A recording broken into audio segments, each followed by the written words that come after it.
all of you, and especially Swami Advaitanand.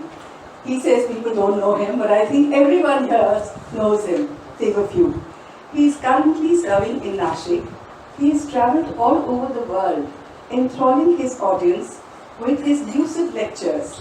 He is deep and profound in the knowledge of Vedanta, and also when he sings, there's a divine nectar which almost flows. His devotional texts in Hindi, Marathi and English are worth listening, and it really takes us to a different level altogether. Swamiji's discourses on Bhagavad Gita, Upanishad and other Vedantic texts like Advait Makaran, Dakshinamurti Stotram, etc. bring out the inner intricacies of the subject through apt examples and masterly exposition of the Ramacharitra is his forte. Simplicity is his hallmark. His masterly exposition of Ramacharitra embellished with melodious recitation of the chaupais and lohas, transport the listeners to a very blissful state. And you will see in the course of the next 5 days that we all feel transported. It is so beautiful. A writer and composer himself, Swamiji's rendition of bhajans is melodious and captivating, a sheer treat for the ears. Swamiji has taught 2 Vedanta courses in Hindi at Sidbari in 1998 and 1 in English at Mumbai as the Acharya in charge. Swamiji conducts several classes during the week and regular Gyan Yagnas and camps on a variety of spiritual texts. Above all, he is a very humble and pleasing personality with a saintly heart. Swamiji is very easy to connect with and is always accessible. So let us enjoy this for the next 5 days. We are truly blessed that in our small little center we have such a great Mahatma.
Hari Om and welcome. Just a small request. Please put your mobile phones on airline mode, in airplane mode. Thank you, so that we may all enjoy and partake of this nectar. Thank you so much. I just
भगवान के श्री चरणों में वो परम पूज्य गुरुदेव के चरण कमलों में प्रणाम करते हुए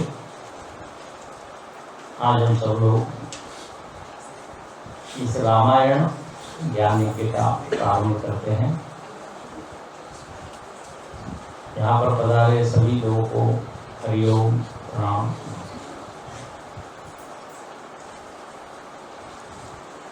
तो हम लोग 5 दिन यहाँ सत्संग करने वाले हैं।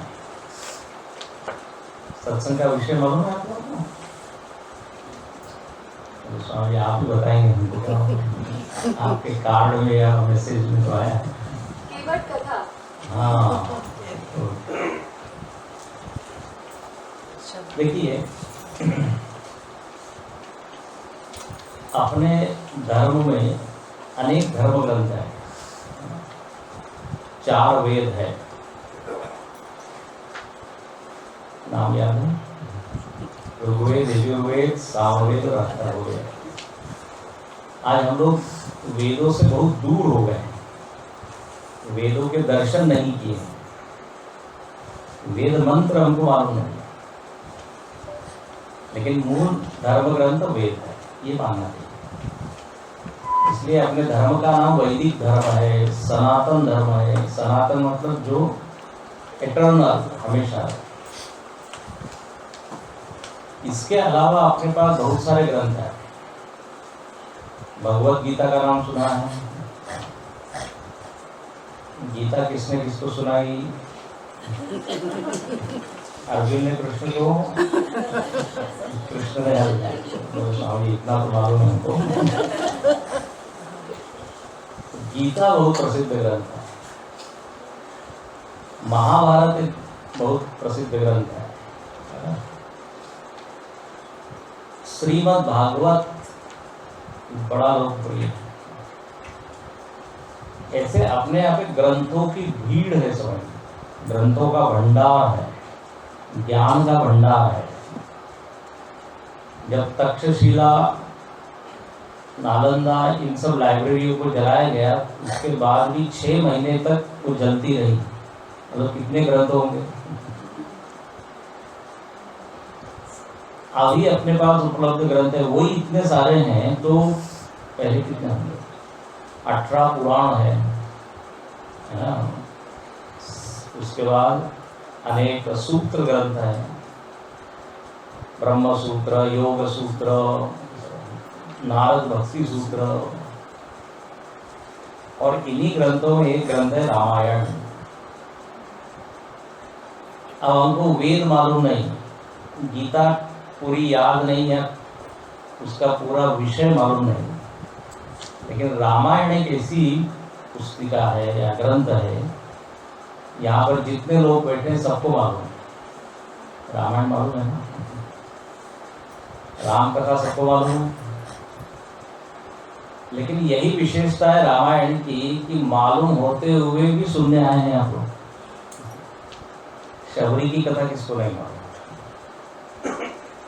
ये विशेषता है ना।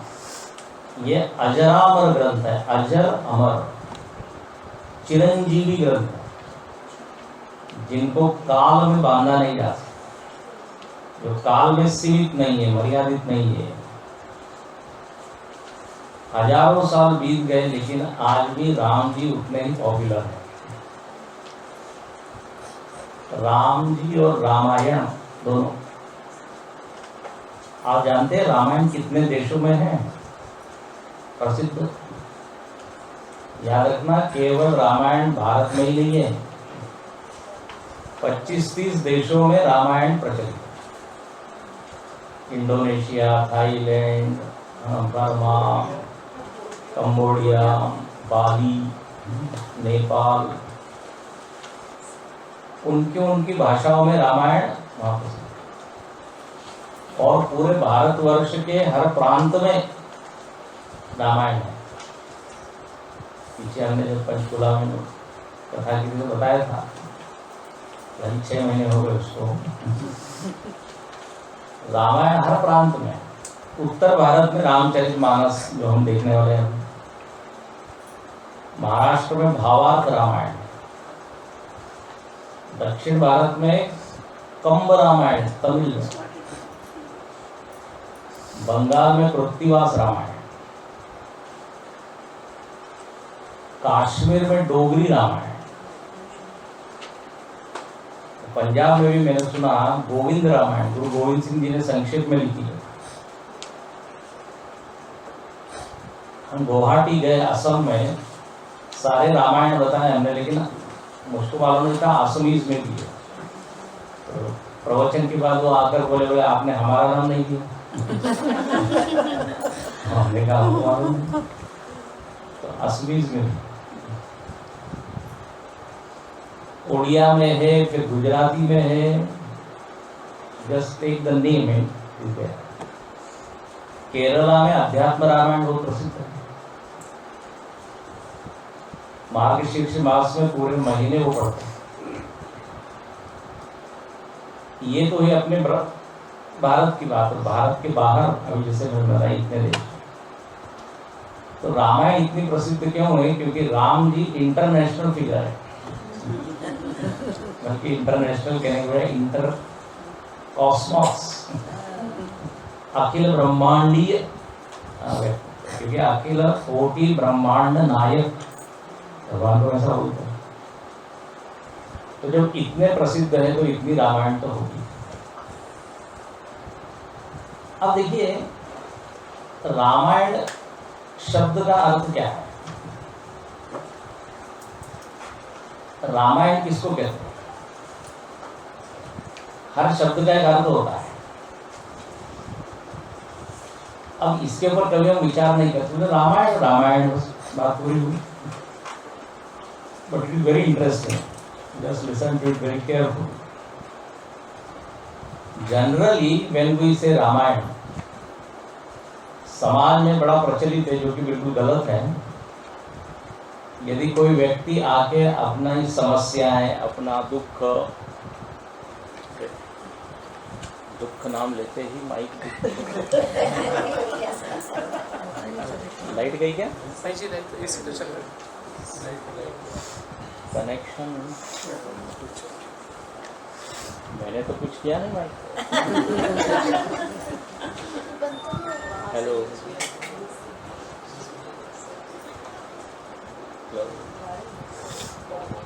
हाँ,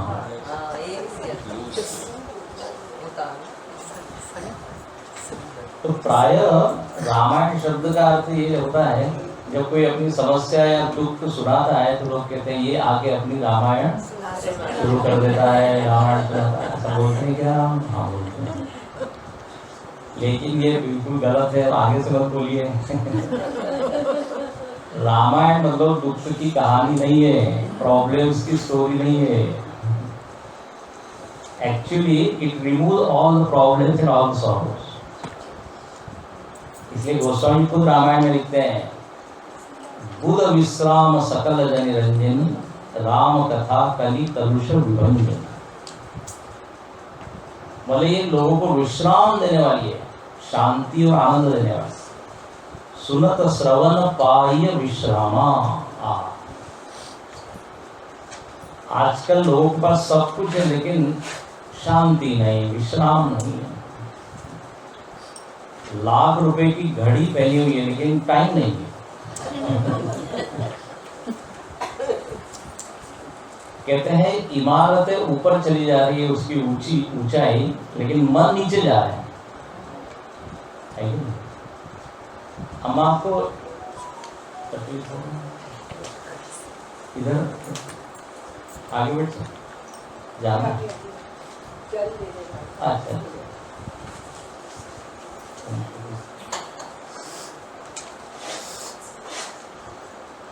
तो रामायण मतलब एक छोटी सी कहानी नहीं है कि एक राम है और सीता है और छोटा सी यदि कथा होती, कहानी होती, तो आज तक हजारों लाखों करोड़ों लोग इसको सुनते नहीं, देखते नहीं।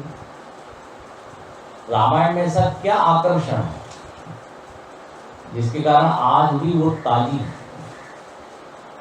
जब राम कथा टीवी पर आती थी रामायण, तो देखो सब लोग कैसे ग्रुप टू टीवी। ऐसा लगता है कर्फ्यू लग गया है, अघोषित कर्फ्यू। घोषणा नहीं की, कोई भी रास्ते पे दिखता है। ट्रेन भी रुक जाती थी, बस वाले भी कहते पहले ज़्यादा देख लेते। अच्छा, not only in India, outside India also, even Pakistan. तो केवल कहानी होती तो इतनी उसमें आकर्षण शक्ति नहीं है।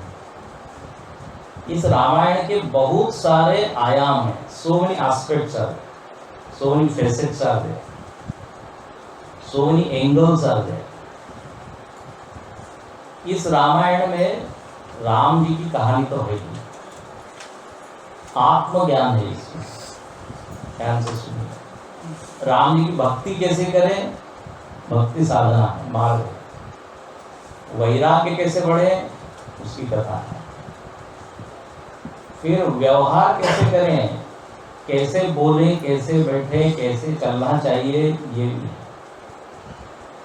कहते हैं राम जी बोलते हैं तो स्मित पूर्वभाषी, अपने चेहरे पे एक स्माइल रख के फिर बोलते हैं। बोलना ऐसा चाहिए कि अपने बोलने से दूसरे के चेहरे पे स्माइल आए।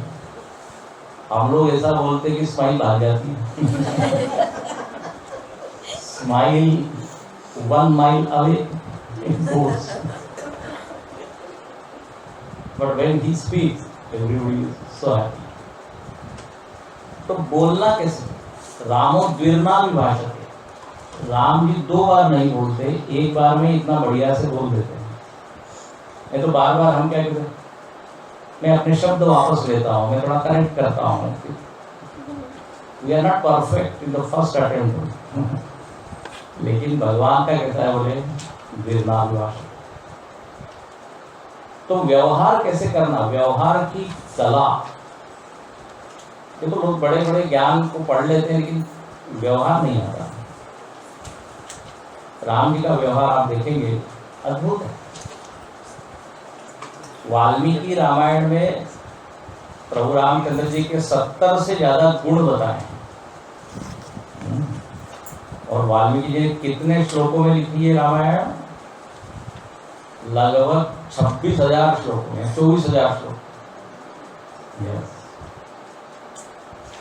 सबसे बड़ा महाकाव्य कौन सा है, biggest poetry of the world, that is Mahabharata. Mahabharata has got 100,000 verses, मतलब 1,00,000 श्लोक।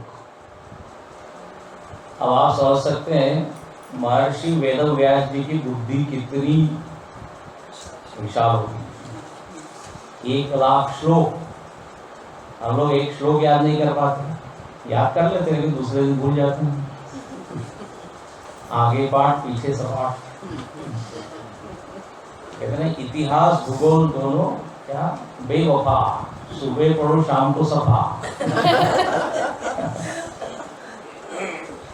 ऐसे ही है संस्कृत, तो फिर दूर की हो गई भाषा। तो देखो कितने बुद्धि है, कितना ज्ञान है। अब हमारे गुरु जी बड़ा अच्छा बोलते हैं, बोले अपने जितने बड़े संत हुए ऋषि लोग जब ग्रंथ लिखते हैं तो 10-20 हजार श्लोक से कम नहीं। जैसे बिजनेस में जो आपस में बात करते थे, हजारों में लाखों में बात करते हैं ना, इतने का टर्न ओवर है, इतने का प्रॉफिट है, इतने का, ऐसे अपने ऋषि मुनि लोग जब कलम उठाते हैं तो 2-4 श्लोक या 2-4 चौपाई, इससे सिद्ध होता है कितना ज्ञान उनके पास होगा। तो ये है रामायण। अच्छा, रामायण का अर्थ मैं बता रहा था, रामस्य अयनम, राम जी का जो अयन है, और अयन शब्द के 3 अर्थ है। एक अर्थ है घर, जिन लोगों ने पीछे वहां सुना होगा तो मालूम, राम जी का घर है रामायण। बोले हमने तो सुना था वैकुंठ लोक, गोलोक, साकेत लोक, वो है, लेकिन पृथ्वी पर जो उनका घर है वो क्या है, रामायण, रामस्य है। और आपको यदि राम जी से किसी से भी मिलना हो आपको, तो आप उसके घर जाते हो। घर जाने पर मालूम पड़ता है उसका स्वभाव क्या है, उसका शौक क्या है, हाँ क्या उसको पसंद है, क्या नापसंद है। तो राम जी से यदि मिलना है तो फिर रामायण के पास जाइए, और रामायण के पास यदि आपको जाना है तो फिर चिन्मय मिशन में आइए अगले 4 दिनों। तो राम जी से हम लोग आज ही मिलने वाले हैं अभी। तो घर है, कितना सुंदर बात है। पुस्तक नहीं है, केवल पेज नहीं है, केवल अक्षर नहीं है। जैसे गुरु ग्रंथ साहिब क्या है, तो बोले साक्षात गुरु है। हाँ। ऐसे ही भगवत गीता जो है वो भगवान का हृदय है। गीता में हृदय पाठ स्वयं भगवान को। श्रीमद् भागवत भी उद्धव जी को भगवान ने कहा कि मेरा निवास इस भागवत में है। उद्धव जी परेशान हो गए जब भगवान कृष्ण जा रहे थे अपने धाम को, बोले without you how can we live. क्या कहा भगवान ने? बोले मेरा सारा तेज, शक्ति, ज्ञान, रूप, स्वरूप सब किसमें है? भागवत में।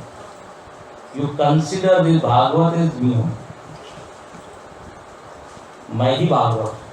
इसलिए आप देखते हैं भागवत की कथा होती है तो उसे ऊपर रखते हैं, ग्रंथ नहीं। तो रामायण घर है भगवान का। अच्छा, एक आयन का अर्थ होता है मार्ग, रास्ता। भगवान किस तरह से जीवन जीते हैं, उनका बोलने का तरीका, चलने का तरीका, बड़े लोगों के साथ कैसा व्यवहार, छोटे लोगों के साथ कैसा व्यवहार, ये जीवन जीने का मार्ग ये दिखाते हैं। और आयन का तीसरा अर्थ होता है चरित्र, लाइफ। गुरुदेव बड़ा अच्छा बोलते थे, ये रामायण जो है इतिहास है। इतिहास का अंग्रेजी में अर्थ होता है हिस्ट्री, और वो कहते थे हिस्ट्री को ब्रेक करते थे इस वर्ड को, बोले it is his story, his story is history and it is not normal history. इस राजा ने उस राजा को मारा, फिर वो इतने साल तक शासन किया। ये भगवान का इतिहास। भगवान जब इस पृथ्वी पर आए तो क्या क्या घटना घटी, ये सारा वर्णन। देखो, जो सामान्य हिस्ट्री होती है ना वो बड़ी बोरिंग होती है, उसमें कोई इंटरेस्ट नहीं आता। कोई ज्यादा इतिहास में यदि भाषण करने लग जाए तो ज्यादा देर तक लोग सुन नहीं सकते। एक तो उसमें प्रॉब्लम है, बहुत सारे वो सन याद करने पड़ते हैं। 1725 में ये हुआ, 1520 में ये हुआ, 1680 में ये हुआ। एक बार वो इतिहास की क्लास चल रही थी तो वो शिक्षक ने पूछा, शाहजहां ने कब से कब तक राज किया? तो एक लड़के ने उत्तर दिया, पेज नंबर 15 से पेज नंबर 17।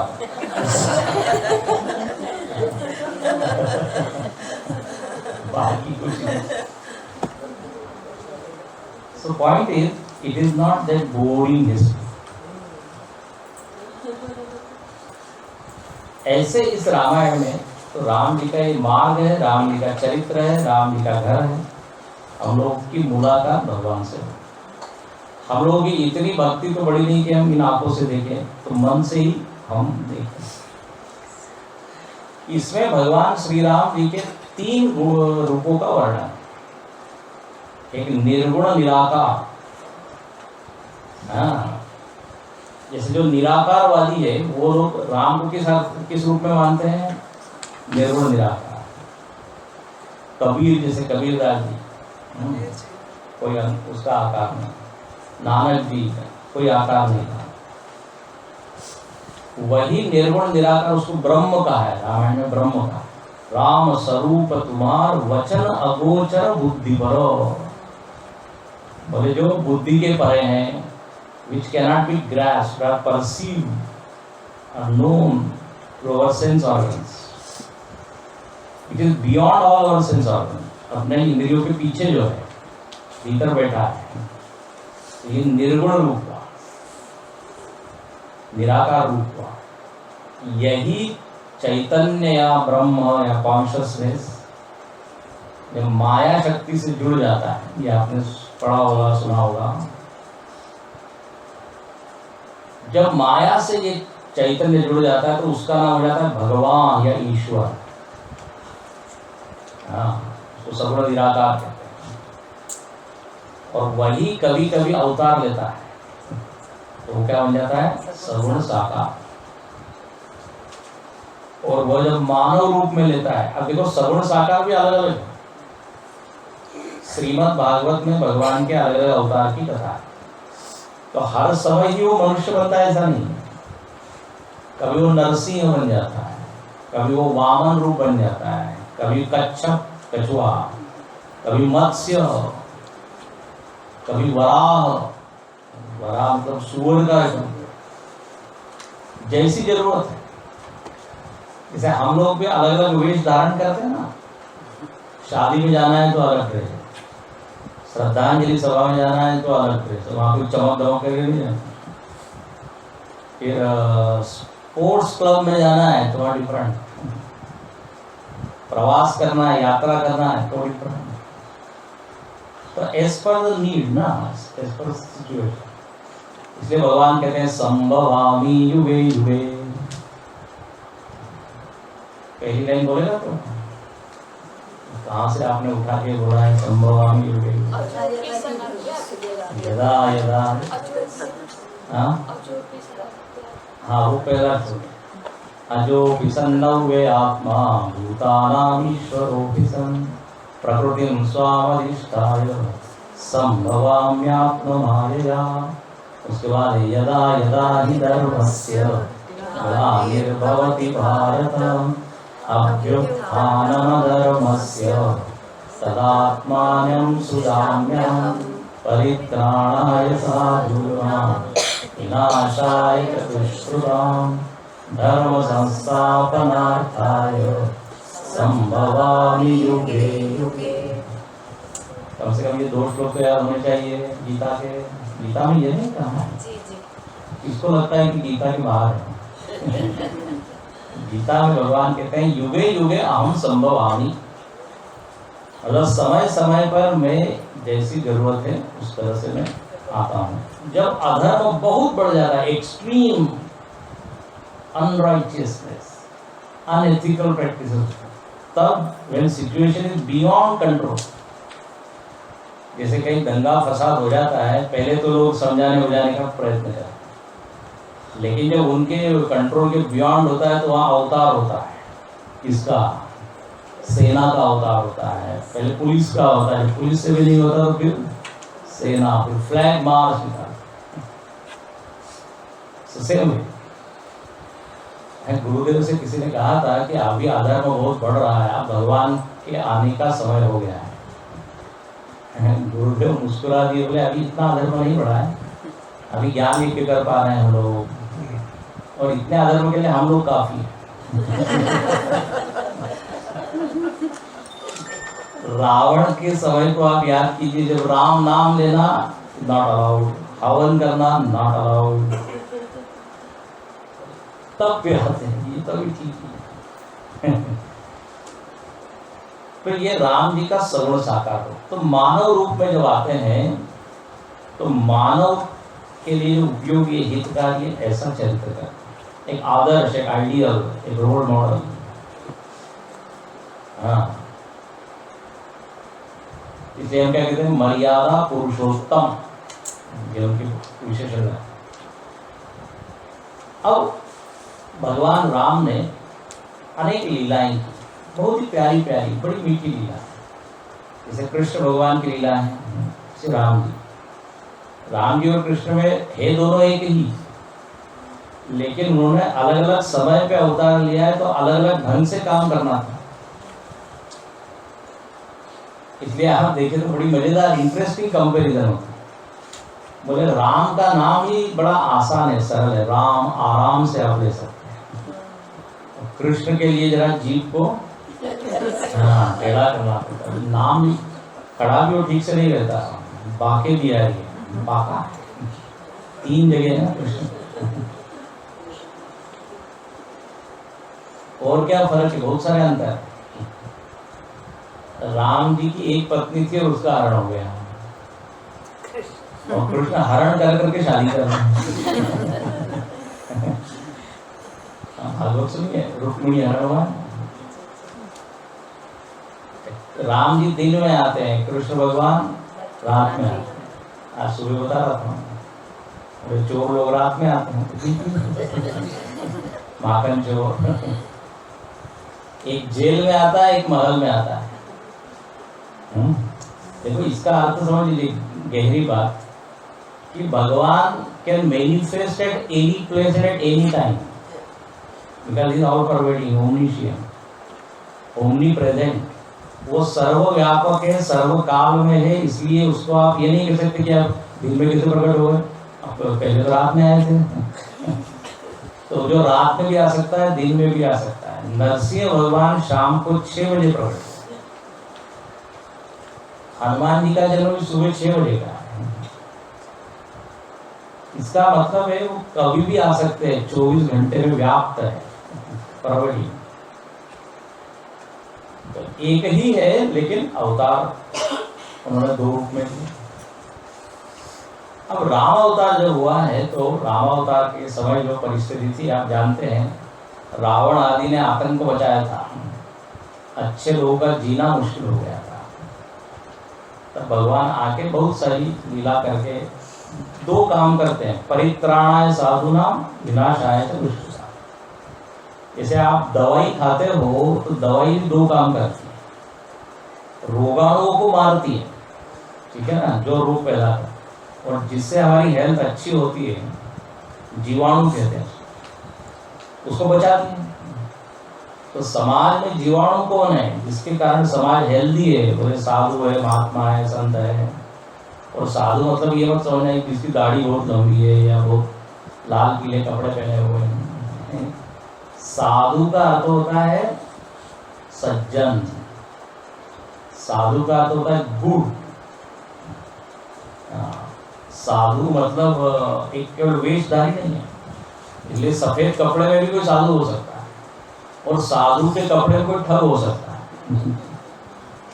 है। रामायण में दोनों उदाहरण आते हैं। रामायण में ऐसा आया है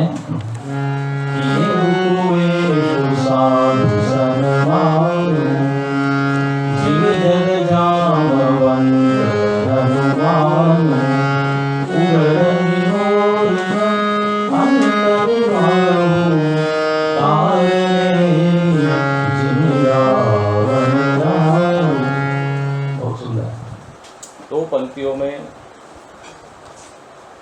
उदाहरण दिए हैं। प्रवचन में नींद बड़ी अच्छी आती है, तो माइक को भी शायद नींद आ रही है। तो कहते साधु का वेश आप मत देखिए। उदाहरण दिया जैसे जामवंत जी और हनुमान जी, वेश पशु का है, लेकिन चूंकि साधु है तो उनकी पूजा होती है। और इसका उल्टा उदाहरण दिया रावण और कालनेमी। रावण साधु के वेश में गया, लेकिन साधु का काम नहीं किया, हरण किया उसने। ऐसे एक कालनेमी था, वो भी साधु के वेश में, उसने हनुमान जी को धोखा देने का प्रयत्न किया। हालांकि हनुमान जी समझ गए कि ये ऊपर से साधु है, अंदर से कपटी है। तो अर्थ यह है कि साधुओं की रक्षा मतलब जो लोग समाज की हेल्थ को अच्छा रखते हैं, उनको भगवान बचाते हैं। जैसे दवाई, अभी मैंने उदाहरण दिया। तो भगवान ने इस रामायण में आप देखते हैं अनेक भक्तों से वो मिले हैं, और ये भक्त ही वो संत है, वो साधु है। और ऐसा ही एक भक्त है केवट। आज वो केवट का प्रसंग है। भगवान मिलते बहुत ही मधुर प्रसंग है, मीठा प्रसंग केवट है। अब देखो इस रामायण में केवल राम जी का ही चरित्र नहीं है, तो भक्तों का भी चरित्र है। इसमें भरद्वाज ऋषि का चरित्र है, फिर हनुमान जी का चरित्र है, फिर शबरी है, देखेंगे हम 2 दिन में आगे। उसके बाद सुतीक्ष्ण ऋषि है, फिर विभीषण। हमको लगता है विभीषण मतलब केवल लंका ढाए, तो बोलते हैं ना घर का भेदी लंका ढाए। विभीषण को इसी बेचारे को बदनाम किया हुआ, लेकिन वो बहुत बड़े भक्त है।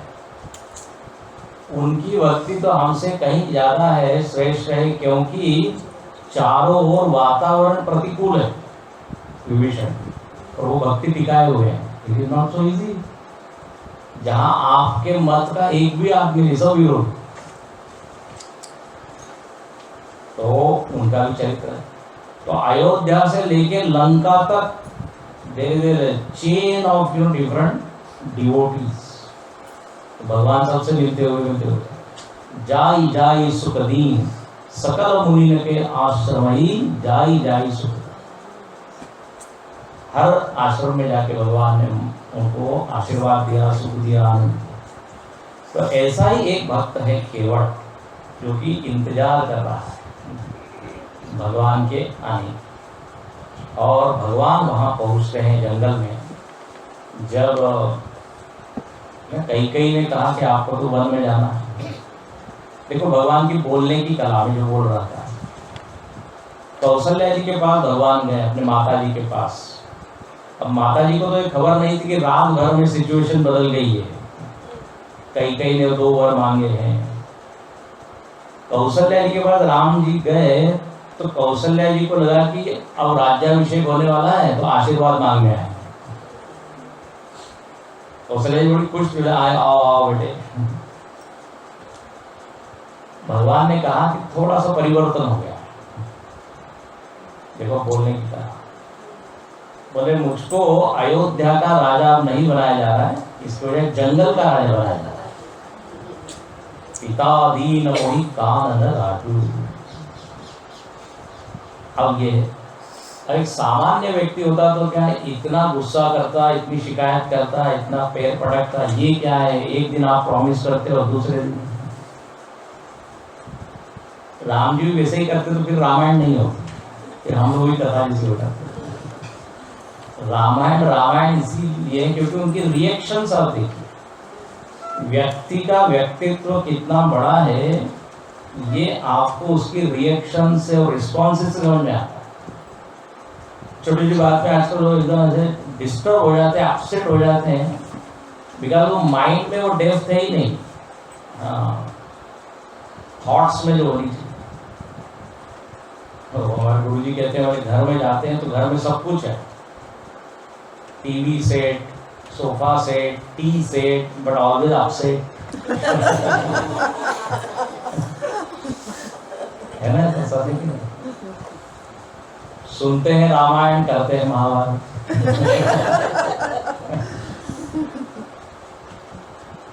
सो the level of mind has gone down, नीचे चला गया। इसीलिए रामायण की जरूरत आज ज्यादा है सुनने की। गीता के अर्जुन को उतनी जरूरत नहीं थी जितनी आज के व्यक्ति को। थोड़े कंफ्यूज है। रामायण या गीता ऐसा मत समझिए कि कोई धार्मिक ग्रंथ है, ये आपके पर्सनैलिटी को बढ़िया बनाने वाला है। अपने स्वामी स्वरूपानंद जी ने एक बार कहीं कॉन्फ्रेंस में 3 दिन मैनेजमेंट या लीडरशिप वगैरह का कुछ टॉक्स होने के बाद उन्होंने आखिरी दिन पूछा कि ये हमने जो बोला बताइए कहाँ से हमने लिया होगा, मैनेजमेंट के सारे सूत्र। तो लोग बोले भैया आपने शिव खेरा की किताब पढ़ी होगी या डेल कार्नेगी की पढ़ी होगी, तो फेमस है। उन्होंने कहा कुछ नहीं, मैंने रामायण में से सब बताया, लेकिन पहले दिन यदि मैं कह देता कि ये रामायण में से, तो आप स्विच ऑफ कर दे, रामायण क्या सुनना। Without taking name of Ramayana he has explained everything from Ramayana. तो इसमें हिडन चीजें इतनी ऊपर से लगती है कहानी है, लेकिन इतनी ऐसा नहीं है। निरखत ज्ञान नयन मन माना, सप्त प्रबंध सुभग सोपाना। तो स्वामी पुत्र बोले ज्ञान के नेत्र से आप इसको देखोगे तो आपको मोती मिलेंगे। इसलिए अपने स्वामी सुबोधानंद जी ने जो पुस्तकें लिखी उसका नाम ही दिया है मानस के मोती।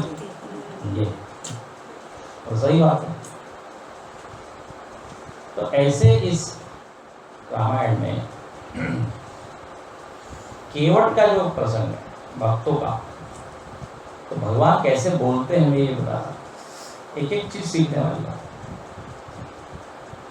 एक चौपाई पे 7 दिन प्रवचन होता है, वन चौपाई, इतना इसमें डेप्थ है। स्वरूपानंद जी ने कहा कि व्यवहार और मैनेजमेंट और लीडरशिप और जो आजकल सब हम बोलते हैं stress free life, how to lead stress free life, वो सब इसमें है। तो इसको केवल धार्मिक किताब करके बस ये केवल मंदिरों में और केवल पाठ करने के लिए अखंड रामायण हो रही है, अखंड पाठ वो करना चाहिए, बट उसके अर्थ को जरा पढ़े। रामायण में कितने रामायण के ऊपर भाष्य है, टीका है, मालूम नहीं। ऐसे कहते हैं रामायण 7,000,000,000 अपारा, 100 करोड़ रामायण है। 100 करोड़ में बहुत है, अभी मैंने गिना है आपको। चरितम रघुनाथस्य 100,000,000 प्रविस्तरम एकैकमक्षरम पुंसाम। बोले रामचरित्र 100 करोड़ है, चरितम रघुनाथ से 100,000,000। तो ऐसे इस रामायण में भगवान का चरित्र और भक्तों का चरित्र। अब हुआ ये कि भगवान जब आए हैं जंगल में और गंगा जी के बिल्कुल किनारे पर पहुंच गए, और वहां आने के बाद क्या हुआ, आप लोगों के पास कागज दिया हुआ है, जासु वियोग विकल पशु ऐसे चौपाई अगर हम पढ़ेंगे, बहुत ही सुंदर ये कथा है। जासु वियोग विकल पशु ऐसे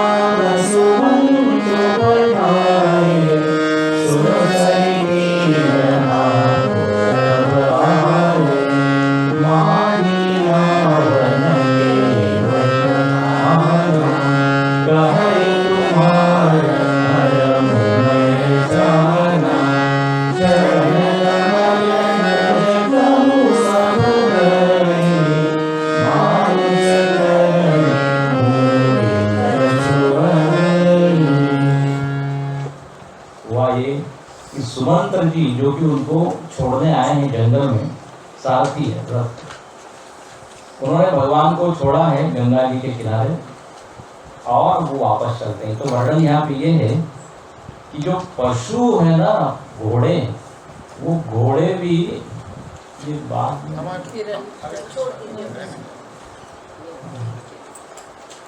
घोड़े भी जो है वो वापस नहीं जाता। भगवान का ऐसा प्रेम बार बार वो पीछे मुड़ के देते। जासु वियोग विकल पशु ऐसे प्रजा मातु पितु जिये ही कैसे, बोले इनके बिना हम कैसे जिएंगे। तब बरबस में जबरदस्ती राम सुमंत्र पठाए और सुरसरी तीर आप करवाए। सुरसरी मतलब गंगा जी के किनारे।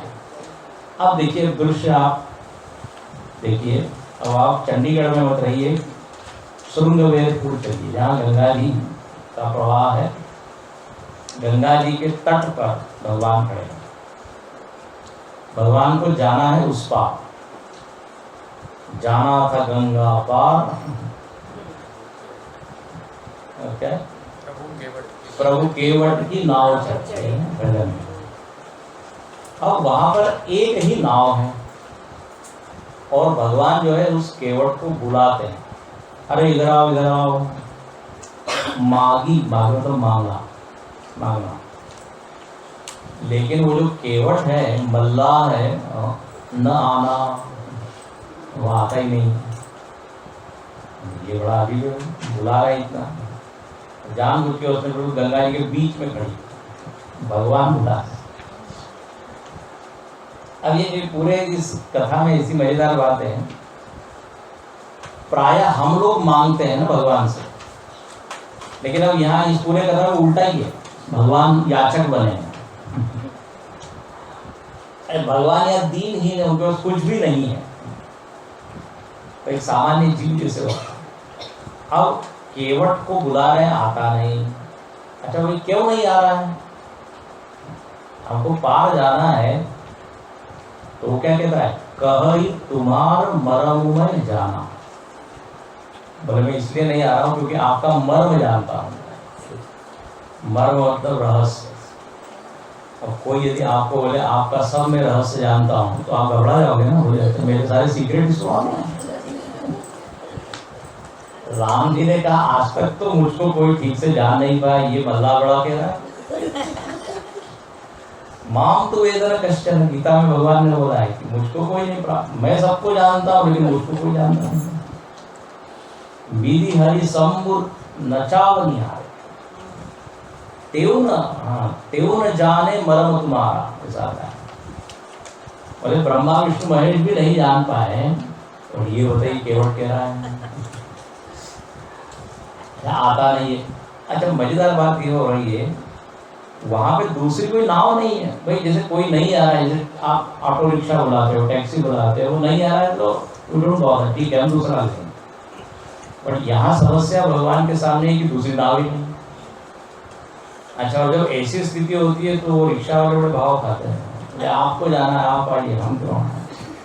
फिर वो बार्गेन भी करना पड़ता है क्योंकि उसको मालूम है दूसरा कोई नहीं है। तो यहाँ ये केवल भगवान के मजे ले रहा है, उसके पीछे प्रयोजन हम बताएंगे आगे। तो आता नहीं। अब देखिए बात ऐसी हुई थी कि उस दिन घाट पर एक भी नाव नहीं थी, ऐसा कैसे हुआ।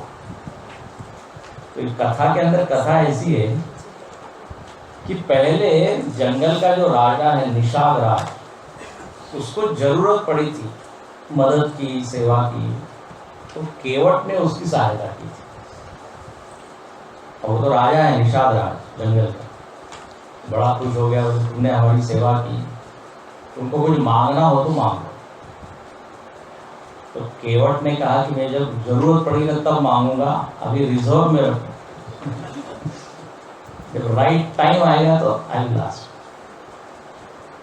और वो भक्त था ही, तो उसने सुना है कि भगवान इधर आ रहे हैं इस रास्ते पर, इस मार्ग में, इस राज्य में। वो गया निषाद राज के पास और बोला महाराज वो जो आपने मांगा था अब मैं आज मांगता हूँ। बोले क्या मांगे। तो बोले ऐसा है, जिस दिन राम जी गंगा जी के घाट पे आएंगे उस दिन हमारी सिवाय और कोई नाव नहीं होनी चाहिए। चतुर है, वेरी क्लेवर। अच्छा और वो निषाद राज कहता है, निषाद राज को कहता है आप भले ही राम जी के साथ आइए लेकिन आप बोलेंगे नहीं कुछ उस दिन, आप मौन व्रत, कुछ भी बोलना नहीं। राम जी कुछ पूछे तो भी कुछ नहीं बोलना कि मैं वर्षों से मौन व्रत कर रहा हूँ इस दिन। जब मैं राम जी को पार करा दूं उसके बाद आपने अब ये शर्त स्वीकार करवा ली। तो इसीलिए क्या है उस दिन केवल एक ही नाव थी, ये उसके पीछे का। अब वो कहता है कि पार आपको जाना है तो आप आइए, हम क्यों आए। भगवान ने कहा ये कोई विचित्र टाइप का कोई भक्त है, बताइए। अब कोई बड़ा व्यक्ति है, बड़े व्यक्ति के पास हमको जाना चाहिए ना, उसको बुलाना होता तो बड़ा। लेकिन भगवान जानते हैं ये हमको जरा छेड़ रहा है। देखो भक्ति में थोड़ी छेड़छाड़ चलती है, थोड़ी मस्ती चलती है। अब कृष्णावतार में देखिए भगवान को ही नचा देती है गोपियाँ। ताही अहीर की चोरिया छचिया वर छाछ पे नाच, तो इतना नाचो उसके बाद आपको मक्खन का एक गोला मिलेगा। भगवान को छेड़ते हैं, भगवान मजा लेते हैं। जैसे हम लोग को भी अच्छा लगता है, कोई उसमें प्रेम प्रकट होता है, कोई तकलीफ देना नहीं होता। मित्र लोग आपस में एक दूसरे। अच्छा अब केवट से भगवान ने पूछा भाई आप क्यों नहीं ला रहे हो, आप नाव को इधर क्यों नहीं ला रहे। मैं इस पर चढ़ना चाहता हूँ और पार जाना चाहता हूँ। वो कहता है चरण कमल रज कह सहु कही। बोले आपके मर्म को मैं जानता हूँ। क्या मर्म है। बोले यही मर्म है, रहस्य ये है कि आपके चरण कमलों में जो धूल लगी हुई है वो कैसी है। बोले वो मूली मतलब जड़ी बूटी है, उसमें कुछ जादू है, चमत्कार हो जाता है। आपके चरण धूली यदि मेरे नाव पे लग गई तो बड़ा नुकसान हो जाएगा मेरा। भगवान के लिए क्या क्या जादू और क्या नुकसान। अरे बोले हमने सुना है कि आपके चरण धूलि का स्पर्श पत्थर को हुआ तो उसमें से नारी प्रकट हो गई, स्त्री प्रकट हो गई। तो आपकी चरण धूलि यदि हमारे नाव में लग जाए तो फिर तो मेरी बड़ी रिस्की है ये चीजें। मेरी नाव कन्वर्ट हो जाएगी किसमें? स्त्री में। वो कहता मानुष करनी मूल कछुआ है, आपके चरणों में कुछ चमत्कार करने की कुछ ताकत है। छुअत शिला भई नारी सुहा, स्पर्श करते ही क्या हो गया? नारी आ गई। और वो भी तर्क देता है, बोले ठीक है वो बात तो ठीक है, वो पीछे की घटना है, इससे लेना देना क्या? बोले नहीं, पत्थर इतना कड़क है, इतना कठोर है, वो आपके चरण के स्पर्श से यदि नारी बन जाता है तो नाव तो लकड़ी, तो लकड़ी तो कितनी कोमल है, पत्थर क्या है, तो उसको बनने में कितनी देर लगी? जो लकड़ी है वो लड़की बन जाएगी, लकड़ी लड़की। और क्या लड़की नहीं बल्कि वहां तो मुनि पत्नी, मतलब ऋषि पत्नी बनी ना वो। यहाँ पे वो कहता है कि तरने मुनि घरनी हो जाए, ये नाव मेरी बदल जाएगी और एक ऋषि की क्या पत्नी मुनि नारी हो जाए। तो भगवान ने कहा तो क्या समस्या है? अरे बोले तो कोई मुनि देखेगा उसके साथ वो चली जाएगी। मेरे पास तो रहेगी।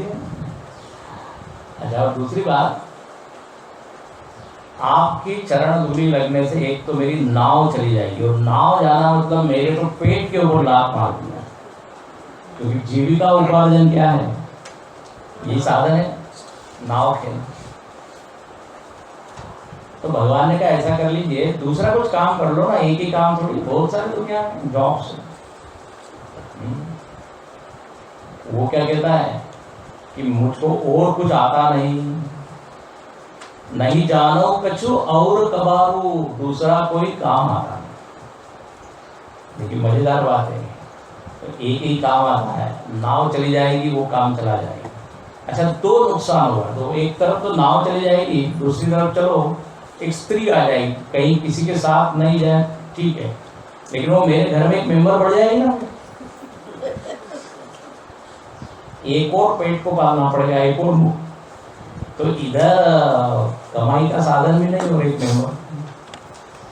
तो भगवान को जब इस तरह से वो बोलने लगा तो भगवान को आश्चर्य हुआ, कहते ये कैसी क्या बात कर रहा है? अच्छा, वो भगवान से ज़्यादा लक्ष्मण जी को जरा गुस्सा आ रहा है। बोले ये बताइए, लक्ष्मण जी का गुस्सा बड़ा तेज है ना। लेकिन एक बात है, वो स्वयं के लिए नहीं गुस्सा करता, कोई राम जी का अपमान कर रहा है तो तब फिर जब वो सुग्रीव भूल गया, हाँ, उसको जब राजकोष सब मिल गया, उसने वचन दिया था कि सीता जी की खोज में, भूल गया, तो भगवान ने लक्ष्मण जी को ही भेजा, जरा जाओ और जाके ये बोलना कि जिस बाण से बाली को मारा है वो बाण अभी सुरक्षित रखा हुआ है। समझ में आ रही ना बात? जाओ ये बोलो। और सुग्रीव तो लक्ष्मण का नाम सुन के घबरा गया, बोले लक्ष्मण जी आ रहे, मतलब समथिंग टेरिबल हो रहा है। तो यहाँ पे लक्ष्मण जी जरा अपना तैयार कर रहे हैं धनुष बाण, बोले इसको तो मारना ही पड़ेगा, बताइए ऐसी कैसी बात कर रहा है। लेकिन यहाँ पे वो बड़ा सुंदर कहता है, बोले आप लक्ष्मण जी भले मार दो, लेकिन जब तक मैं चरण को स्वच्छ नहीं कर दूं तब तक चढ़ने नहीं दूंगा। जो प्रभु पार अवश्य गा चाहो, मोहि पद पदुम पखार न कहो। बहुत सुंदर। वो कहता है भगवान, यदि आपको चलना हो, यदि नहीं चलना तो ठीक है, ओके। ऐसा ओके उसने नहीं बोला, ठीक है। अब गरज किसकी है? भगवान की। अब एक बार उसके बातों में, मतलब जब तक आप उसकी बात को स्वीकार नहीं करते आप चढ़ नहीं सकते। कई बार ऐसा होता है ना, प्रयागराज वगैरह इलाहाबाद में पंडे लोग जो है, अब नदी के बीच में संकल्प करो 1000 रुपए देंगे, 2000 देंगे, मजे की बात करना, सब नहीं होते, लेकिन आप उसके शरण में होते हैं तब आप कहीं जा तो सकते नहीं। तो वो क्या कहता है कि आप यदि जाना चाहते हो तो आप मुझको कहिए कि हे केवट मेरे पैर धो, ऐसा जरा घुमा के बोलता है, मतलब मैं सीधे आपके पैर पकड़ के धो दूंगा ऐसा नहीं, you must give an order, और है ना एक आज्ञा, तब मैं फिर धोऊंगा, ऐसा। मोहि पद पदुम पखारन कहूँ आपे, भगवान मुस्कुराते हैं। देखो यहाँ छंद में क्या लिखते हैं, पद कमल जोनि चढ़ावे नावे, नावे उतराई जहो, मोहियान लाउरी आन रसर, सपच सब साची कहो, बरुती अमारो रघुन पैज, यदि न पाय पठारी हो, कपलगी न तुलसी दास नाम, निहाल पार उतारी हो। वो कहता है पद कमल धोई चढ़ाई, मैं पूरी तरह से जब तक संतुष्ट नहीं हो जाऊंगा, एक भी धूल का कण रह जाएगा तो मेरे लिए तो डेंजर है, इसलिए अच्छी तरह से मैं साफ कर लूंगा, उसके बाद आपको।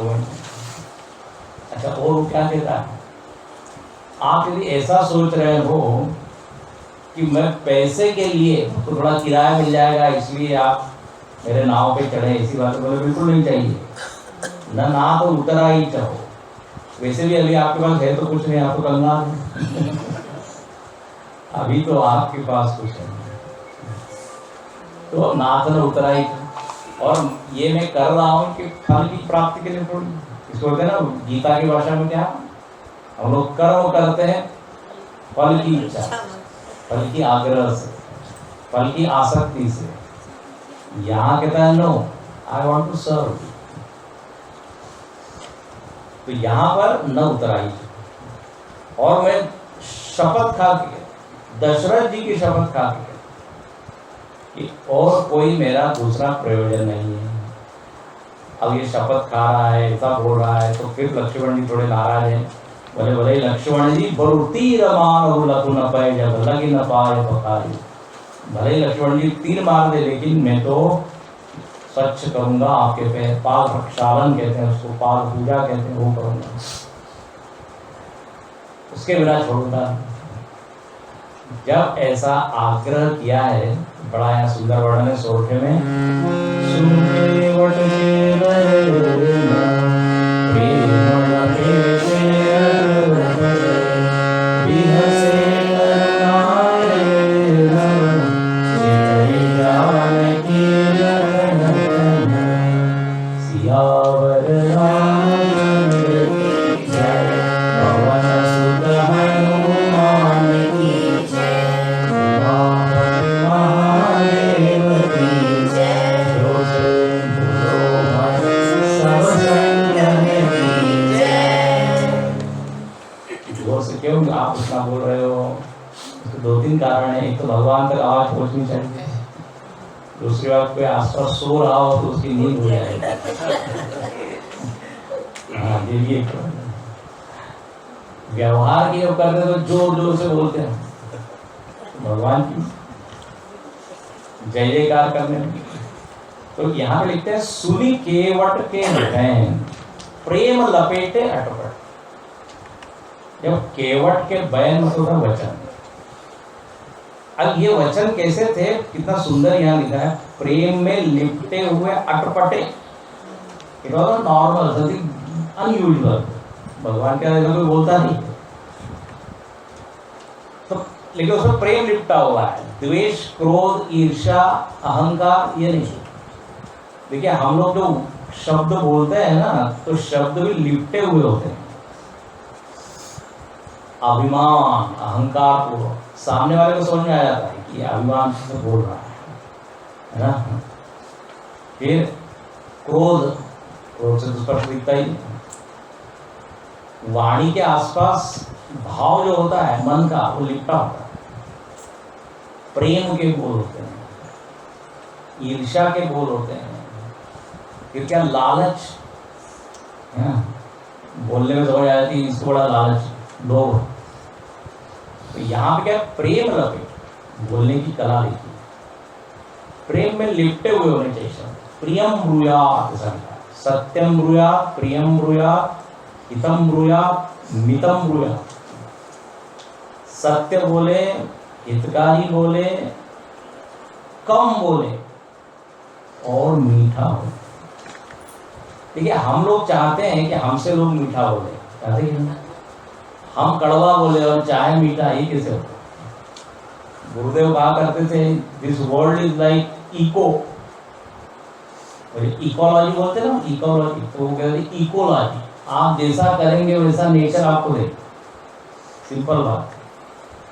यदि हम चाहें कि हमसे सब प्रेम करें तो पहले हमको प्रेम देना होगा। तो यहाँ पर प्रेम, यदि क्या कहते हैं, मीठा हम चाहते कि हम सुनना चाहते हैं, मीठा बोलो। तो यहाँ पे भगवान केवट बड़े प्रेम से बोलता है, लेकिन आटपट है। और यहाँ वर्णन है बिहसे करुणा है। जब ये केवट के ऐसे वचन सुने कि आपके चरण में तो धूली है और वो स्त्री बन जाएगी और ये और वो, तो भगवान जोर जोर से हंस दिए। बिहसे, हंसे नहीं लिखा है, बिहसे। तुलसीदास जी बड़े सावधान है, जहाँ भगवान थोड़े से मुस्कुराते हैं हंसे, लेकिन जहाँ तो दिल खोल के हंसते, जहाँ बिल्कुल ऐसे, हम गुरुदेव को देखते हो, गुरुदेव जब हंसते थे, लाफ्टर। ये केवट जो था ना, इसका प्रयोजन यही था कि भगवान को जरा हंसा दे, क्योंकि जब निकले भगवान अयोध्या से तो इतना सब सैड माहौल है, पूरा शोक। तो यहाँ पर केवट की इच्छा थी कि भगवान का जरा मूड बदला है, इसलिए वो जानबूझ के थोड़ी मजाक वाली बात, अटपटी बात कर रहा है। तो बिहसे करुणाएं, जोर से भगवान मुस्कुरा दिए, हंस दिए। अब आजकल लोग हंसना भूल गए, इसलिए हास्य क्लब लोग शुरू करते हैं। हास्य क्लब, लाफ्टर क्लब में क्या कहते हैं, लाफिंग क्लब।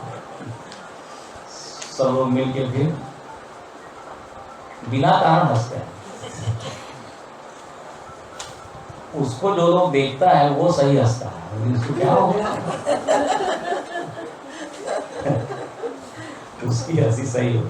वैसे क्या है, laughter is the best medicine है, लेकिन यदि बिना कारण कोई हंस रहा है तो फिर उसको मेडिसिन की जरूरत है। ठीक है। रामायण में आप देखते हैं हंसी के भी प्रकार है। कोई कोई हंसते में बड़े कंजूस होते हैं, थोड़े से और होठ ही उनके होते हैं, किसी के थोड़े दांत दिखते हैं, किसी गाल तक जाती है, वही फिर जोर से हंसता है। और एक विलन की भी हंसी होती है, अट्टहास। रावण, हिरण्यकश्यप, उस हंसी में डर ज्यादा होता है, सामने वाले को डराने के लिए हंसता है। हंसी के भी प्रकार हैं। तो यहाँ पर भगवान हंसती है और लक्ष्मण जी और जानकी जी की ओर देखते हैं, देखो कैसा भगत मिला है। लेकिन अब इन लोगों को भी समझ में आ गई ये बात कि भगवान कोई नाराज नहीं, भगवान को मजा आ रहा है। देखिए, बात ऐसी थी, इसकी भी कथा बताई जाती है कि ये जो केवट था ना, पूर्व जन्म में कहते हैं क्षीर सागर जो था, समुद्र जहाँ पे भगवान विष्णु सोते हैं, लक्ष्मण जी चरण में, वहां पे एक कछुआ था उस सागर में, और वो भगवान के पैर को छूना चाहता था, पास में रहना चाहता था। लेकिन लक्ष्मी जी और ये लखनलाल अरे दूर कर देते थे। लेकिन अब भगवान को तो करुणा आई उसके, बोले मैं अवतार लूंगा तब तुम जरूर आना, तब मैं तुमको पूरे अपने पैर जो है समर्पित कर दूंगा, जितना होना हो।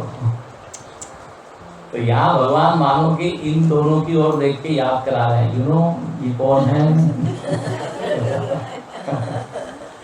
ये सामान्य नहीं है, सामान्य बदला भी हसे करुणाए चितई जानकी लखन तन। और देखो आगे कितना अच्छा हुआ, कृपा सिंधु बोले मुस्काए सोई करुणे तब नाम न जाए।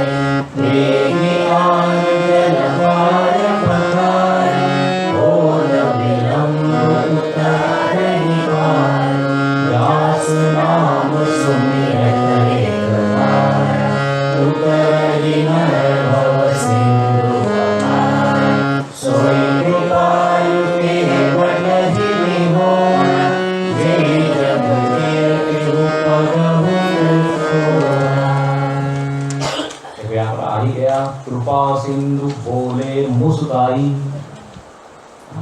कौन बोले? कृपा सिंधु, कृपा के जो समुद्र है। कृपा के समुद्र का अर्थ होता है कि जिसकी कृपा अनंत है, जो कभी समाप्त होती नहीं। जीव की और ईश्वर की कृपा में फर्क है। जीव लोग भी कृपा करते हैं, दया करते हैं, हम लोग करते हैं, लेकिन हम लोग क्या करते हैं, भाई इससे ज्यादा अब मैं मदद नहीं कर सकता, भाई इससे ज्यादा डोनेशन नहीं दे सकता, बस आप लोग बोलते हैं ना, तो हम इससे ज्यादा कृपा नहीं कर सकते, देयर इज लिमिट। पर भगवान के इसमें करुणा सागर, कृपा सागर, ज्ञान सागर, जय हनुमान ज्ञान गुण सागर, हनुमान जी जयंती हमने, तो जो हर चीज के समुद्र है, कृपा के समुद्र। मतलब ऐसा नहीं कि केवट के ऊपर कृपा कर दी तो खत्म ही हो गई, अब शबरी के ऊपर कृपा करने के लिए बची नहीं, ऐसा नहीं। एक साथ सबके ऊपर अनंत कृपा ईश्वर की हो सकती एट ए टाइम, साइमल्टेनियस। जैसे सूर्य जैसे ही आता है तो सबको एकदम प्रकाश मिल जाता है, ऐसा। तो यहाँ पर कृपा सिंधु बोले मुस्काई, मुस्कुरा के वो केवट को बोलते हैं कि महाराज ये है मेरे पैर, सोई करू जई तब नाव बन जाए। अब आपको जो करना हो करो, जिससे आपकी नाव उड़े नहीं करो। तुमको ऐसा लग रहा है कि मैं तुम्हारी नाव उड़ाने आया हूँ तो बोले तुमको यदि रिस्क लग रही हो तो तुमको जो करना हो। अब देखिए ये उल्टी में बात कह रहा था, हम लोग भगवान के चरणों में समर्पित होते हैं और क्या कहते हैं, भगवान अब आप जो कृपा करें हम स्वीकार है। अब सौंप दिया इस जीवन का सब भार तुम्हारे हाथ। यहाँ भगवान ने अपना भार सौंप दिया किसको, केवट। हर चीज अब नाव बोले सोई करो जो करना। और क्या कहते हैं भगवान, बेगी आन जल पाए पखार। बेगी मतलब जल्दी, जल्दी जाओ, पानी लाओ और ये पाप प्रक्षालन, पाप पूजा, चरण दो, बेगी आओ। यहाँ बोला जल्दी आओ। केवट ने उसी शब्द को पकड़ लिया, तो क्या जल्दी क्या है, अभी 14 साल इधर ही घूमना है वन में, ऑफिस नहीं जाना है कि कोई सभा में नहीं जाना है कि कोई कोई दूसरा काम नहीं।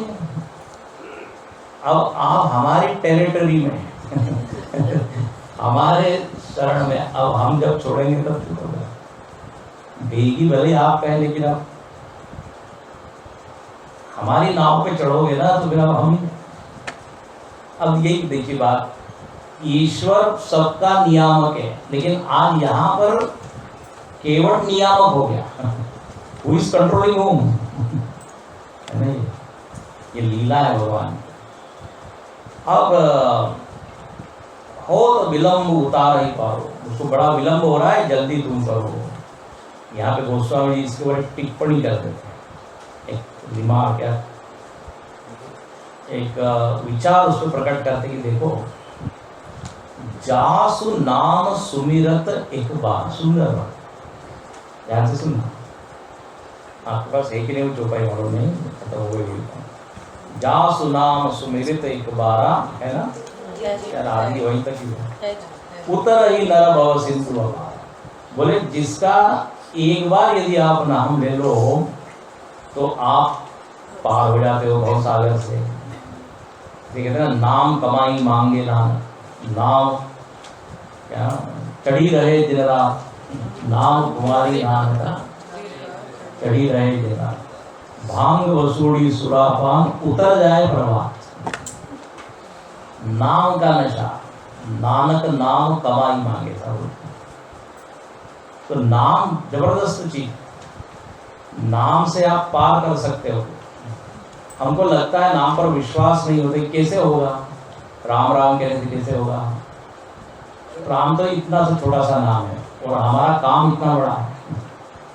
बोले आप आकार को मत देखिए, उसकी शक्ति को देखिए। जो हम लोग एक टेबलेट खाते हैं गोली, उसकी शक्ति, आकार कितना होता है, कितना सा, और रोग कितना होता है, बड़ा होता है।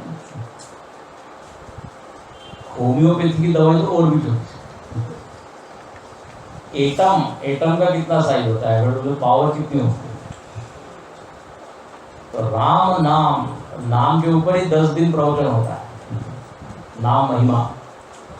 गोस्वामी ने जस्ट एक हिंट कर दिया, बोले अरे जिसके नाम से लोग भवसागर पार कर जाते हैं, वो आज ऐसी याचना कर रहा है, प्लीज प्लीज कृपा करके मेरे को पार करा दो। ये देखिए कैसी लीला है राम नाम। एक बार अपने गुरुजी स्वामी तेजोमयानंद जी, वो सिद्धवाड़ी में कैंप ले रहे थे। गुरुजी को देखा है क्या आप लोगों ने, दर्शन किए कितने लोगों ने? तो वो शिविर कर रहे थे, कहाँ, अपने सिद्धवाड़ी में। गुरुदेव का कैंप था, उसमें एक क्लास रामायण लेने के लिए कही। गुरुजी ने कहा कि मैं तो हिंदी में लूंगा, क्योंकि ये तो चौपाई वगैरह हिंदी में अच्छा लगता है। ठीक है। अब गुरुदेव के पास सब डिवोटी पहुंच गए भक्त, बोले हाँ, और तो हिंदी की हम नहीं है, हमको समझ में आती नहीं, रामायण हिंदी क्लास तो हम स्किप करेंगे, उसको अटेंड नहीं करेंगे। गुरुदेव ने कहा नथिंग डूइंग, आप सबको जाना है। अरे बोले समझ में कुछ नहीं आएगा। गुरुदेव ने कितनी बढ़िया बात की, उन्होंने बोला कुछ भी कथा समझ में ना आए चलेगा, बीच बीच में राम नाम तो कान पे पड़ेगा ना, बस उसी से कल्याण हो जाएगा। यही मह रघुपति नाम उदारा, ऐसा लिखा है। रामायण के बारे में पूछा गोस्वामी जी से, तो गुरुदेव ने जो कहा, देखिए समझने वाली बात। अब ये एक संत ही कह सकता है, जिसने नाम जब खूब किया है वही बोलेगा ना कि थोड़ा नाम भी सुन लो तो काम हो जाएगा। हम लोग क्या कहते हैं समाज में, कोई काम नहीं हो रहा है तो बोलते हैं मेरा नाम बोल देना, हो जाएगा। अच्छा वहां जाते हुए हम नहीं जानते, इसको बड़ा लगता है कि अपने नाम से काम होता है, तो भगवान के नाम में भी दम है, मेरा विश्वास कीजिए। अच्छा ये कोई मतलब ये अनुभव की बात है, कोई केवल काल्पनिक बात नहीं। जितने बड़े संत हुए, एक मजेदार बात है, चाहे वो क्रिश्चियन हो, चाहे वो मुस्लिम हो, चाहे सिख हो, चाहे हिंदू हो, पारसी हो, सब लोगों ने नाम जप को माना, कॉमन थी। भले कर्मकांड में भेद होगा, लेकिन चाहे निराकारवादी हो, साकारवादी हो, सबने क्या कहा है, जप। कहते हैं ना, जब लगी घट में प्राण, कहो क दीन दयाल के भनक पड़ेगी काम, राम राम कहते रहो जब लगी घट में प्राण, जब तक प्राण है तब तक बोलते। देखिए सीधी बात है, आपको अपना नाम अच्छा लगता है कि नहीं, तो भगवान को भी अच्छा लगता है। आपको यदि कोई याद करें कि अरे तुम्हारे नाम से वो याद कर रहे थे, उसको याद कर रहे थे, तो भगवान को ही खुशी होती है, हमको याद तो किया, इतने बिजी शेड्यूल में। हमको दो चीज प्रिय है, वो भगवान को भी प्रिय है, नाम और रूप। अपना फोटो अपने को प्रिय है, भगवान को भी उनका रूप प्रिय है, इसलिए जो उनके रूप का ध्यान करता है भगवान को कृपा करते हैं। ऐसे ही नाम, तो यहाँ कितनी सुंदर बात है कि जिसके नाम से लोग तर जाते हैं, वो आज कह रहा है कि हमको जरा पार कराओ। अच्छा बात ये हुई कि वो गंगा जी ये दृश्य देख रही है, तो गंगा जी को मोह हो रहा है, वो कंफ्यूज हो रही है कि ये वास्तव में ईश्वर है कि मनुष्य है राम। तो बेचारा इतना मेरे को ले जाओ, तो ये तो जीव की बात हो गई। तो वो 2 क्षण के लिए लीला में ऐसी भूल गई कि ये तो मनुष्य है। जैसे बालकांड में आता है, सती जी मोहित हो गई थी, राम जी को रोते हुए देख के बोली जीव है कि ईश्वर है? जीव का धर्म है रोना। तो यहाँ हुई, लेकिन उसको याद आ गया कि नहीं ये तो अभी केवट को खुश करने के लिए भगवान ऐसा कर रहे हैं, और वास्तव में तो यही मेरे कारण है। विष्णुपाद उद्भूता, जो गंगा जी है, हाँ विष्णु के पैर से, लेकिन एक क्षण के लिए वो ये हुई, पद न कर निरंकित देव सरी हर्षी, सुनी प्रभु वचन मोह मति करशी, उसका मोह दूर हुआ। अच्छा, अब आप दृश्य देखिए, भगवान कहते हैं चलो चलो जल्दी करो, पानी लेके आओ, तो कहते हैं वो कठौता लेके आता है, लकड़ी का एक परात, उसमें पानी गंगा जल लेके आता है। भगवान को कहता है इसके ऊपर आप पैर रखिए। अब हम क्या करेंगे? धोएंगे, स्वच्छ करेंगे। धो रहा है आराम से। भगवान को कहता है अब एक पैर आप उठाइए। देखिए बोले ऊपर से तो मैंने धो दिया, लेकिन असली चीज तो नीचे है ना, क्या धूल का, वो यदि एक भी रह जाएगी तो फिर पहले ही बताया है। तो बोले आप ऐसा के लिए एक पैर उठाइए, तो आपके तलवे को अच्छे से हम धोएंगे। तो भगवान क्या कहते हैं, ये लगड़ा ऐसा खड़ा रहूंगा ना, तो एक पैर पे गिर जाऊंगा मैं। केवट कहता है नहीं बात, आप मेरा सहारा लीजिए। कैसे सहारा? बोले आप मेरे सिर के ऊपर हाथ रखिए, सिर का सपोर्ट है, सपोर्ट ले लीजिए। और बड़ा चालाक है, इनडायरेक्टली उसने क्या कर लिया, हाँ भगवान का हाथ अपने सिर पे रख के आशीर्वाद। भगवान भी चालाकी जान रहे हो, ठीक है ले लो, मुझे ले लो, हमारे उसको आनंद दे रहे हैं, बहुत चतुर। तो ये केवट भगवान से मस्ती भी कर रहा है, लेकिन उस मस्ती में भक्ति है। अब भगवान ऐसे खड़े हैं, पैर पड़ा। ये दृश्य ऊपर से देवताओं ने देखा, तो देवता लोग ऊपर से क्या पुष्प वृष्टि करते हैं। इसका वर्णन है, अति आनंद शरण सरोज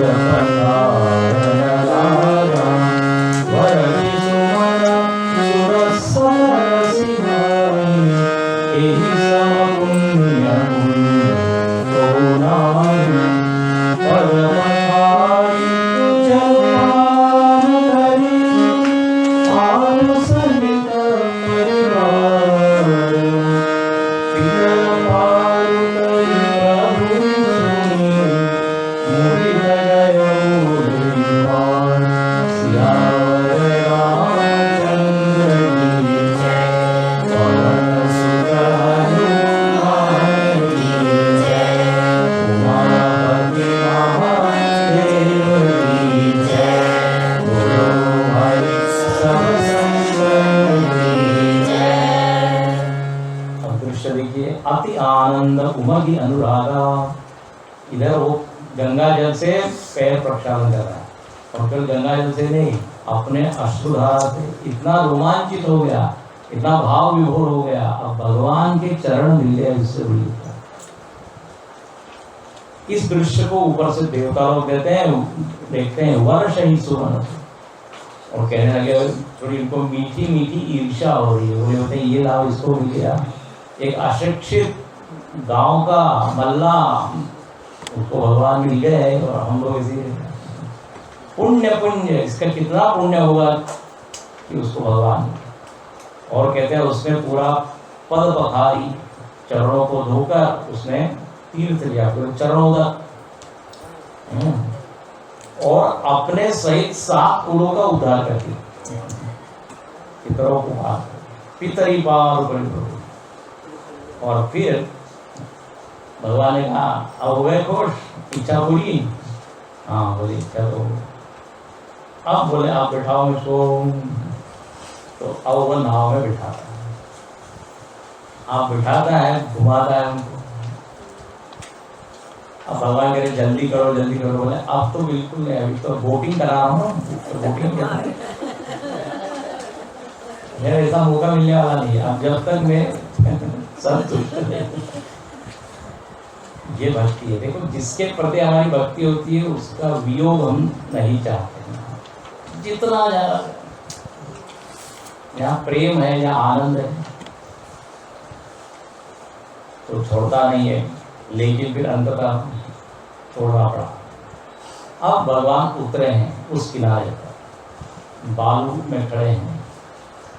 अब केवट उतरी दंडवत कीना, दंडवत किया, दंडवत मतलब डंडे के जैसा गिर गया एकदम साष्टांग प्रणाम के पे। 8 अंग अपने जो है वो सब टच होते हैं। अब जैसे दंडवत किया है, भगवान को थोड़ा संकोच हो रहा है कि इसने इतनी सेवा की, इतना पार करा, इसको मैंने कुछ दिया नहीं। हाँ, तो सीता जी की वजह से तिरछी नजर से सीता जी समझ नहीं क्या है। देखो राम जी और सीता जी में ट्यूनिंग इतना अच्छा है कि बिना बोले समझ गए, पति पत्नी में ऐसा होना चाहिए। क्या समझ गई वो? बोले इसको कुछ देना चाहिए, अब देने के लिए कुछ नहीं है। सीता जी क्या उंगली में अंगूठी है, तो भगवान ने इशारा ये किया कि उसको अंगूठी दे। पिय हिय की सिय जान निहारी, पिय हिय की, इतना सुंदर शब्द। प्रियतम राम जी के हृदय की बात को जाना सीता जी, और मणि मुदरी मन मुदित उतारी, रत्न जैसी जो अंगूठी थी उसको उतार दिया। केवट ने ये देखा तो केवट ने कहा नहीं नहीं नहीं नहीं, मैंने पहले ही आपको कहा है नाथ न उतराई, ये आप अपने पास ही। आगे की चौपाई बहुत ही सुंदर है, उसके ऊपर हम चिंतन कल करेंगे, लेकिन यहाँ बोल देता हूँ मैं, नाथ आज मैं काहन पावा, ये चिंतन ये सब चौपाइया है। कथा तो सबको मालूम है, लेकिन इसके अंतरंग में जो बात है, केवट क्या कहता है, महाराज आप ये अंगूठी दे रहे हैं, आज मुझको क्या नहीं मिला, जो मिल गया है उसके सामने अंगूठी क्या है उसकी कोई कीमत नहीं। नाथ आज मैं काह न पावा, मिटे दोष दुख दारिद्र दावा, दोष मिट गया, दुख मिट गया, दरिद्रता मिट गया, अब आपसे बड़ी और संपत्ति क्या होगी। तो ये सब परिणाम, ये सब फल हुआ। बहुत विचार वाली चीजें हैं कि भक्ति से जीवन में क्या क्या होता है। तो उसने ये कहा कि मुझको सब मिल गया। और एक मजाक की बात, विनोद की बात संत लोग कहते हैं,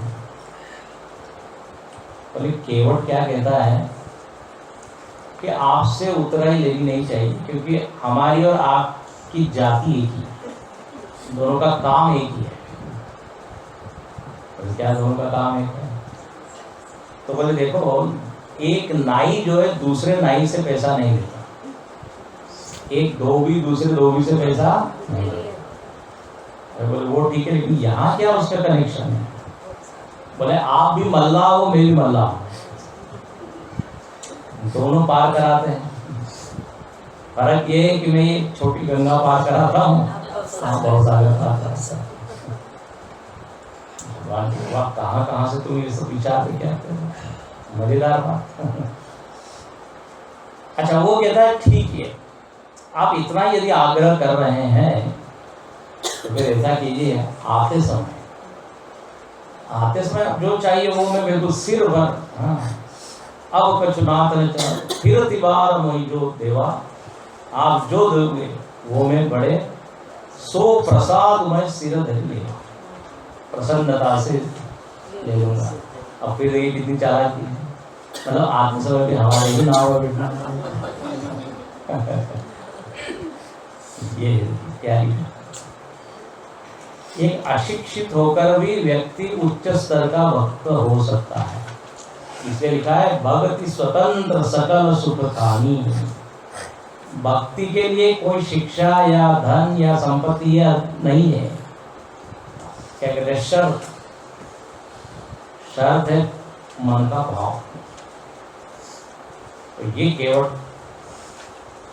की भक्ति यहाँ प्रकट हुई, भगवान बहुत खुश हुए और उसने ये वाक्य बोला है कि अब कछुनाथ न चाहिए मोरे, बोले अब मुझको कुछ भी नहीं चाहिए।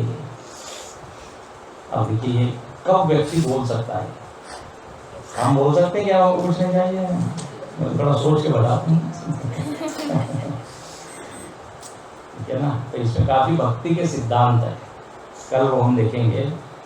और कल भी बड़ा अच्छा प्रसंग, उसकी शुरुआत करेंगे। दूसरे भक्त से मुलाकात होती है, वो है केवट नहीं शबरी। और कल एक मैं भजन भी गाऊंगा जिसमें यही वर्णन है, जाना था गंगा पार प्रभु केवट की नाव चढ़े, कभी कभी भगवान को भी भक्तों से काम पड़े। और कल के लिए 2 मिनट नाम सदा निरंतर हरि गुण गाओ, सदा निरंतर हरि गुण गाओ, सदा निरंतर हरि गुण गाओ, सदा निरंतर हरि गुण गाओ, प्रेम भक्ति से भजन सुनाओ, प्रेम भक्ति से भजन सुनाओ, प्रेम भक्ति से भजन सुनाओ, प्रेम भक्ति से भजन सुनाओ। श्याम प्रभु की शरण में आओ, श्याम प्रभु की शरण में आओ,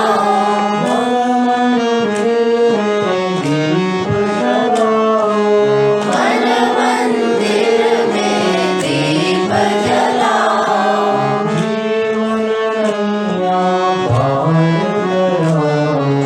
जीवन नैया पार कराओ, जीवन नैया पार कराओ, सदा निरंतर हरि गुण गाओ,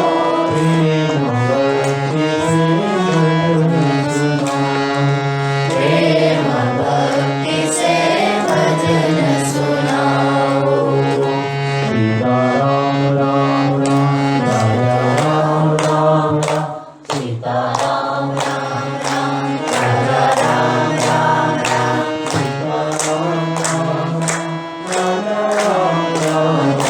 सीता राम राम राम राजा राम राम राम, सीता राम राम राम राजा राम राम राम, सीता राम राम राम राजा राम राम राम, सीता राम राम राम राजा राम राम राम, सीता राम राम राम राजा राम राम राम, सीता राम राम राम राजा राम राम राम, सीता राम राम राम राजा राम राम राम,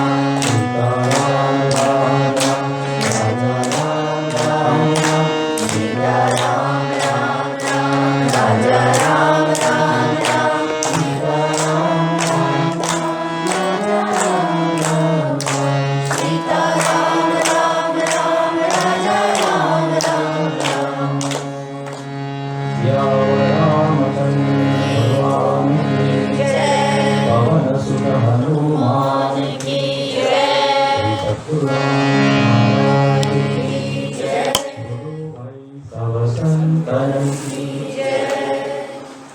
कल आप लोग आइए, आपके समय और भी लोगों को लेके आएंगे। बाहर जगह है ना, स्पीकर है नहीं बाहर, तो ऑडियो होगा, विजुअल नहीं होगा, बाहर सुन पाएंगे। तो मुझे बड़ी खुशी हुई कि इतने सब लोग आज पधारे हैं, तो हाउसफुल है, तो good. I hope you enjoy. मजा आया कल और भी मजा आएगा। भगवान की कथा में दिन पर दिन क्या होता है, आनंद बढ़ते जाता है। ओम पूर्णमद